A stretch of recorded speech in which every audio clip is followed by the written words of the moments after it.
سلام علیکم دوستان عزیز. امیدوارم که همتون صحت سلامت خوب باشین. میخواستم امروز درباره یک چیز کمتر با شما صحبت کنم. پیشکی ای همتون خواهش میکنم، فقط زنها و مادرها و خواهر و اپاها، این ویدیو برای شما نیست.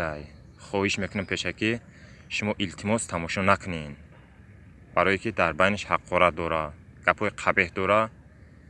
بخشش ما همیرا میمونم، همی گپای همی آدما را، برای که بدونن، بگذار بدونن چه خیل بدن نبدن شونه. چون که ما اول خواستیم که همه چیز شید نشید، همش پشت پرده مونه. گفتی برادر دیگه مون نه که وقتی که از حد گذراند دیدیم که نمیشوه، مجبور شدیم که شخصیت چه خیل بدن نبدن شه، شخصیت حقیقی در کدام حالت های انا موشه خواستیم به شما نشون بدیم. پیشکی بازم میگم که اپاها، خواهرها، مادرها تماشا نکنین، التماس تماشا نکنین. شما وزیر سر میبینیمش اینا کی بدن نبدن شه. این آدمی که تو همی نزدیکی را برادرش میگفتیم، نام کانالش حقیقت اوفیسال، نام خودش اسماعیل، نام ایموش نچخل میبینین حقیقت تیجی. که حقیقت تیجی ما در وقتی دباید کردن نمیست اون خیلی برمادگه خلاصه که همین اودم دا یودم یک ویدیوی کمتر حقارت با حقارت گپوی دغل برآوردگی بود. خودشم میدونه الکی حس که کی چی، برای که چند وقت با همین ویدیوش نسرین آدم را گریزاندگی بود. برای این ویدیوش گفتنش چند آدم با جای خیر بگرده مصلحت دوستو را دوستانوار قبول کنه، گشته حقارت کرد. پلوسی که ما یگان بعدی نداریم، داری یگان غرض دیگر هم نداریم، لیکن با جای خیر دوستانه قبول کنه گشته حقارت کرد.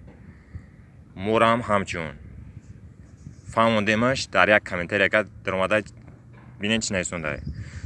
گوش کن، او قدر که مرد هستی ای پشت اکران نجک، زنگ زن در ایمو واتساپ، مردک باید مردانه ور گپ زنه. رقم را مونده، این رقمایی که مونده دباوید کردم، ایمو یک زنک برومد.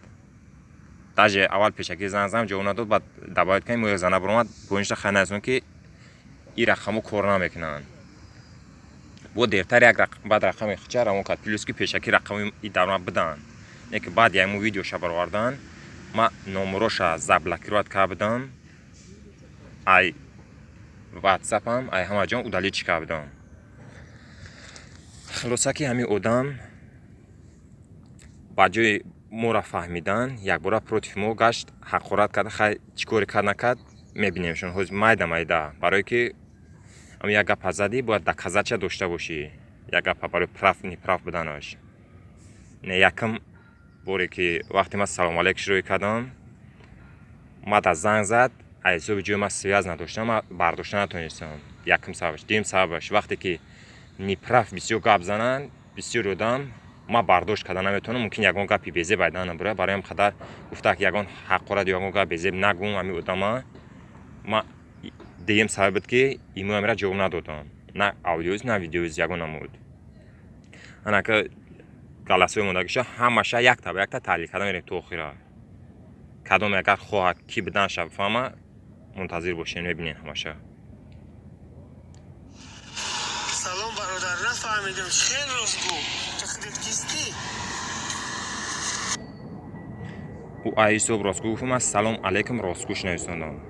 نومی کانالش حقیقت بود راسکوش نویساندم. انا بعد من نویساندم که سوی از ما کمه برای زنگه. انا نفهمید، بعد جواب داده که نفهمیدم گفتم چه خیر راسکو.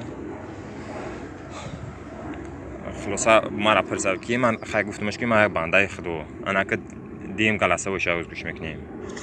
فایده بنده خدایی رد نوی. بعد این نویستگی چی معنی داره؟ سلام راسکو. خیلی همتون پیشکی گفتم که راسکو بچه خاطر گفتمش.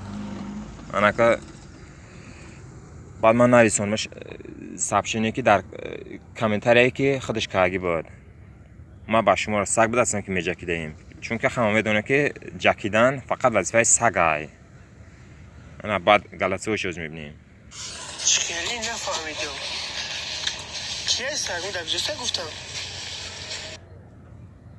گفتم که جکیدن وظیفه سگه. اینا جبو نویسوندمش. انا بعد امو کامنتری موندگیشه سکرین شات کرده اینا بخچه با ابرادن روانش کردم. دیدکش بو نمیبینید تماشا. نویسونش که مرنگشمو بدکزاتل گپ نمیزنن. انا ایره حقیقت میگن. انا بو غلطه شوز گوش میکنیم. یعنی شما همون کردومه که مقصد که همون توی کامنتری ایما قرآن نویسدین بذار چه همون آدموی فهمو برادر من از سوال که جواب دادم شیرینک همون سبب من اکتیویت نویستم. خب برادر زنگ زدم گفت پیداشا باشه مرحمت.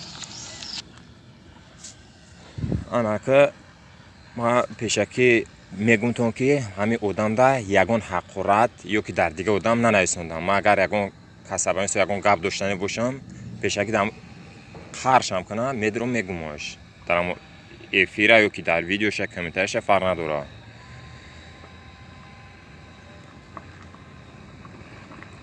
اول من اصلا تکش تو خودت داخل نداره.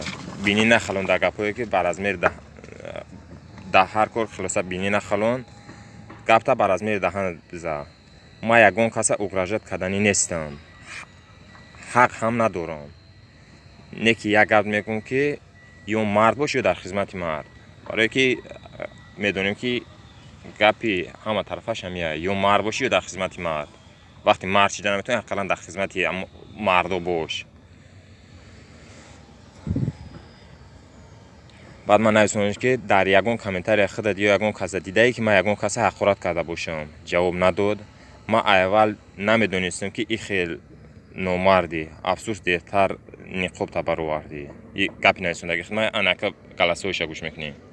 گوش که این قریب شکل اول نکرد زنگ در رو پرو گپ زنید لط که یک قدر گپ گفت حقارت نکردم. سبب زنگ نزدن من گفتم یک سببش حقارت نکردن من. دیمش که گفتم که سویازم کم ترسیسترک بود. انا که نویسندگی خدمت با میبینیم که چیش نویسندن.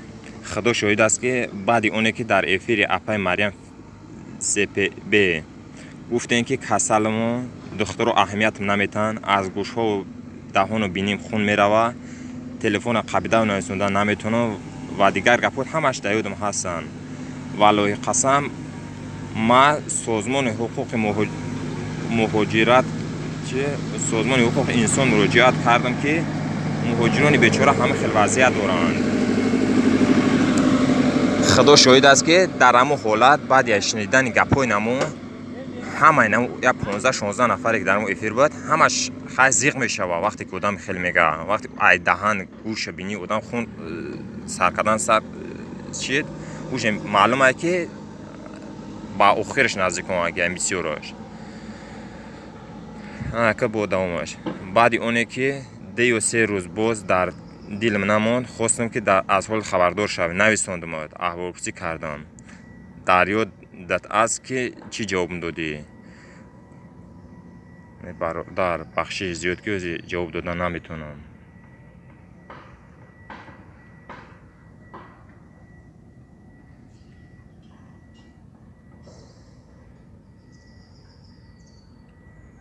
بخشی زیاد که در بین زنگ زدن گفتم که در یاد هست که چی جواب دادی انا که گپی خودش من احوالپرسیش کردم گفت که صاحب تلفن نیست 2 ساعت پیش کفن در پیچوندن مرگ بردنش. افسوس فکر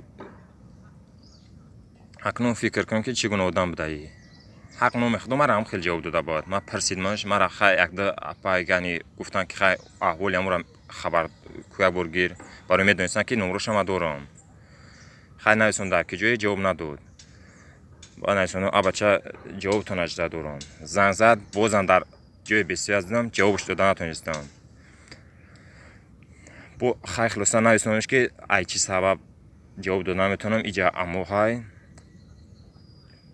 با نویسونش که اگر میفهمیدگی باشی مرا میفهمی انا که 2 گلسه های گای одамое ки бардошт намекунед ҳақорат гапҳои қабиҳ илтимос тамошо накунед. Тамом иш барои абсолютно апаву хоҳаро вообще-то шумо умуман хоҳиш мекунам тамошо накунед. Мин баъдарша дажебу урод ёбани врот пашон худ черм дар даҳанат гандони галлубой шумо ҳамату як гандони фаҳмиди ебучке касе ген против мага мезана ку я далбаёби ебанута гандон уроди дин нахо. якам галасаоиш буд. Галасаои димша мебинем.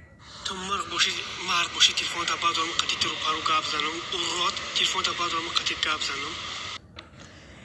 ина хулоса ишам гӯш кардем. фикр кардем ки ма ай қати ҳамин одам ай гап задан метарсам. валлоҳи қасам ягон зарра чашми тарс надорам. ма просто камашда як 3-3.5 сол зиёдтар шуда ки кӯшиш кардем ки хидма аймо вазъияте ки бигем ай вазъияти ҷоҳилӣ хидм биброрам. хулоса чизе бад набад хитон диден мара дар и қар накарда пешакӣ. Ма ният доштам даҷа ки ира вообще-то ошкор накунам. хел ният накардам. вақте ки камтар пештар ҳамин одам эфир сар дод даромадам дар эфираш гуфтамаш ки ай чӣ сабаб гуфтам мара ҳақорат кардӣ ки ма тра ягон гап безем нагуфтам. Ма просто гуфтам хатта гап задам ай чӣ сабаб мара ҳақорат кардӣ. гаштай дар эфираш ки 6 нафар ё 7 нафар буд мега ки тӯҳмат нака ай худо наметарсем мо мусулмони мо чӣ намекунем ҳақорат намекунем. як гапҳое зад ки дард мекунем охо одама дар ҳолате ки и гапҳоша бишнавӣ ура ма кадом ямира бовар кунам. илтимостон мекунем пешаки ҳаматон ки ҳақорат накунен якдигара худона гунаҳкор накунен. сабаби занг назадани ма дар ин буд ки ман ҳақорат ягон гап безеб нагумам одама. хулоса бахшиши зиёд ай ҳаматон ки насрини ма хулоса вайрон буд бардошт карда натонистам бароям қадар амира мондам. медонам ки насрини бисёри одаме ки камтарак агар номус дошта боша бардошт намекунад. дар ҳолате ки номат ӯ хел бидан дар як ҷо як хел гап задан бу дар дигар ҷо омада дигар хел гап задан. ма дар ҳамин одам ягон ғарази шахсӣ ягон чиз надорам. ҳақиқат ма буду қарз накунам барои и видео барое ки даёдат боша агар пеши ма як ё 2 нафарга шумоар занг загия медонам ки бидан набуданшона худатам нағз медони даёд ҳастай. сабаби занг задани мо медони дар чӣ буд барое ки худат хулоса мардум надона нафаҳма чӣ хел бидан набудан та хостем ки ҳамун байнда ҳал шавад лекин нашид. ай чӣ сабаб ай сабаби ки худа хулоса гардан шах гирифтӣ худат ака гӯё ки тамом ҳама дар таҷис худатай. як задаё дадги худованде ки болову паст офарид забардаст ҳар даст офарид. фарқ надорам ада кӣ ҳастӣ кӣ нестӣ фақат ҳамун қадаре гап зад ки худат ҳақ дорӣ. ба дигаро дахолат нака ки чӣ мега намега лишна темаи ислом да боша умуман шумо бар ин одамош ку забонтона накушоен. умуман забонта шумо бар ин одамо накушоен барое ки ҳамун чизи ҳақ да агар против биброй умуман шумо бар ино забонтона накушоен ки и хеле одамо бисёранд бигзор мара бикушанд мара байн бардоранд не ки одамо бисёранд ки бисёриҳо омада даже чунон шермардое ҳастанд ки шумо бар инора хушрӯтар мефаҳмонанд. бо бахшиши зиёд ай ҳаматон ки хай эҳсосотӣ будем худтон медонем ки бардошт кардан қинай хелда. уна дидем номаш чиай амалош чиай дар эфирш рафтам мега ки тӯҳмат накун мара. ина тӯҳматоша даказат кардам ҳамун одамое ки дар эфирш будан бибинанд чун бо нағзтар мефаҳмам барое ки ӯ шоҳид буданд ё ки агар эфирша удалид накарда боша хай одами баномустар боша удалидш намекунад мебинад ки ҳақиқатша мардум бифаҳмад. бигзор удалидш накунад ира ози и запса қатъи ӯ эфири худаш муқоиса мекунем баъд ба шарте ки эфира удалӣ накунад барое ки эфират нафаҳм дар ЖД вокзал эфир кадеса буд камтар пештар. бохир худо ҳаматона нигаҳбон боша. اگر خفه هم شدی حقیقت اگر خفه هم شدی بو نگوی که ایزای مومین حرام های مو اگر مومین مسلمان میبودی یکمش که پروتفی گپی حق نمیبرمادی دیمش که متر با خوبی گفته بدیم و دیگه کسا گفته بدن خدمم داجه نویسون چندین بود اگر خود مومین مسلمان میبودی هم خولد هم میفهمیدی نکی معلوم شد که خودت ای عقل فرسخو دوری خلاصه گپ روز نمیکنیم با همی تمام الله همتون یور مدد برتون